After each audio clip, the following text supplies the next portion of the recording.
ওই জমিদার, তোর পোলারে বাঁচার চাইলে এটা বিকাশ নাম্বার, এই নাম্বারে 10 লাখ টাকা পাঠাবি এখন। জমিদার সাহেব, আপনার যেহেতু জমি জমা সব তো নদীতে ভাঙ্গা লয়ে যাইতেছে, পরে সরকারে তো সবটা টান দিব না। ওইদিকে পরে টাকা, এই গোদাটা আগে মাটি মুড়ি দিয়া বইরে রাখ। চল আগে উত্তর পাড়ার ক্ষেতটা দেখে আহি। চলেন যাই। গাছগুলা বেচার ব্যবস্থা করো, গাছগুলা বিক্রি করা হইলে পরে আমার আর জমি রাখতে হইব। আপনি কোনো চিন্তা করেন না জমিদার সাহেব, গাছগুলো এক সপ্তাহের ভিতরে বিক্রি কইরা আপনার ভালো একটা জমি দেখতেছি। ওয়ালাইকুম আসসালাম। স্কুলে যাস নাই? আব্বু স্কুলে তো গেছিলাম, একটা কাজ করো তো, আমার 1-1.5 টাকা দাও, স্কুলের গাইড কিনতে হইব। এই বেটা, খালি টাকা টাকা করস, টাকা কি আমি বানাই? এত টিয়া থাকতে আমার গাইড কিনতে টিয়া দিব না। টাকা টাকা আমার কাছে চাইস না, খালি উঠতে বইতে টাকা চাউন লাগেনি। টাকা হইলো এত টাকার মালিক হইছে, একটা টাকাও দেয় না, চামছে আবার আমার টিটকারি মারে।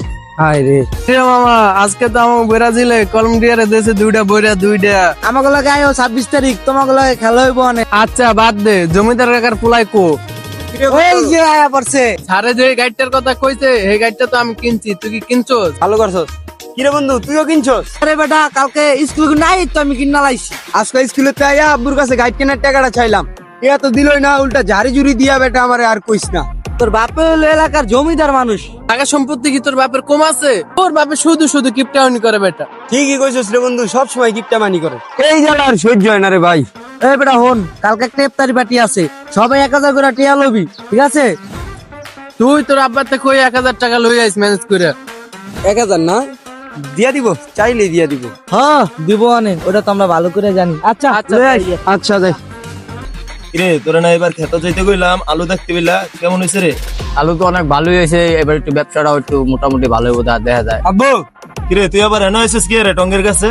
জমিদার সাহেব এদিন আপনার কাছে গাছ কিনা চেয়ে চাইলো, এটাই মনে চাইতে আইছি। এটা কথা কই আব্বু, আর কিপটা বানি কইরো না। আমার বন্ধুরা ইফতারি পার্টি দিব, 1000 করে টিয়া লাগবে, দাও।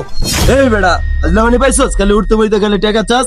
তোমার কি টাকা পয়সা জায়গা সম্পত্তি কম আছে? এত কিপটা মানি করো কে? টাকা পয়সা লইয়া কি কবরে যাবে নাকি?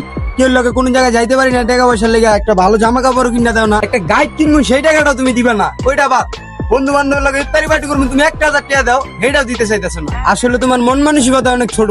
আমার বন্ধু বান্ধবের বাপ মা সবই মধ্যবিত্ত, কিন্তু ওকে একটা শখ অপূরন্ত রাহে নাই। তোমার টাকা পয়সা তুমি ঘরে হাজার রাখো, আমি যাই। আচ্ছা আচ্ছা যা তুই। বন্ধু টাকা নিয়ে আইছো? হ্যাঁ বন্ধু, টাকা লই আইছি তো, এর ধর আমার টাকাটা। আর মনিরে কো?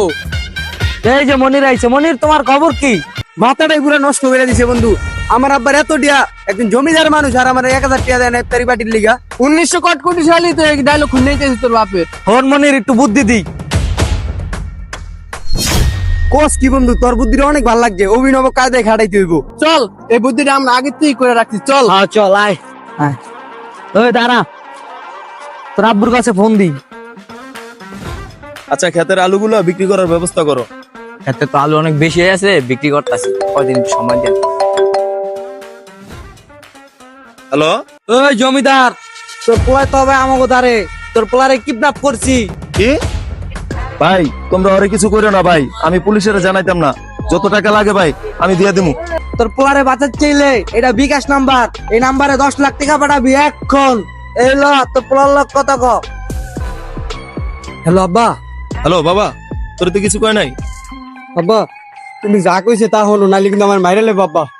জাগার নাম জানি না, একটা জঙ্গলের ভিতরে লই আইছে, একদম গলা কাইটালে। আব্বা তাড়াতাড়ি 10 লাখ টাকা পাঠা। এত বেশি কথা কওয়ানোর দরকার নাই। এই জমিদার, তাড়াতাড়ি তোর পোলার বাসের চাল টাকা পাঠা। আচ্ছা, উত্তরপাড়ার জমিটা বেচছে, এখনই তোর আমি 10 লাখ টাকা পাঠাইতেছি, তুই টেনশন করিস না। আচ্ছা নাইম, তুই জমিটা গিয়ে এখনই বেচার ব্যবস্থা কর। এই ল তোর মোবাইল। বন্ধু একটু পর পর চেক দিস। হ্যাঁ বন্ধু। আমার আব্বু কিন্তু দ্রুত টিয়া বাড়াই দিব, এর কাছে ম্যানেজ করা কোনো ব্যাপারই না। কি আয় পড়ছে মনে হয়? হ্যাঁ বন্ধু, আইছে আইছে বন্ধু, আইছে। টেকনিকটাই ঠিক আছে। এমন মানুষের লগে এমনই করা উচিত। হ্যাঁ বন্ধু, চল বন্ধু, বিকাশে গিয়ে টাকাটা উঠে আনি, যেন যা প্রয়োজন। হ্যাঁ চল।